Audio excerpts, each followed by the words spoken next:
हनुमान् श्रीपदो वायुपुत्रो रुद्रो नघोजरः अमृत्यवीरवीरश्च ग्रामवासो जनाश्रयः धनदो निर्गुणः शूरो वीरो निधिपतिर्मुनिः पिङ्गाक्षो वरदो वाग्मी सीता शोकविनाशकः शिवः शर्वः व्यक्तो व्यक्तो धराधरः पिङ्गकेशः पिङ्गरोमा श्रुतिगम्यः सनातनः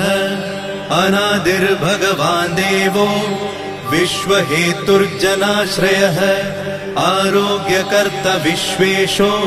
विश्वनाथो हरीश्वरः भर्गो रामो रामभक्तः कल्याणप्रकृतिस्थिरः विश्वम्भरो विश्वमूर्तिर्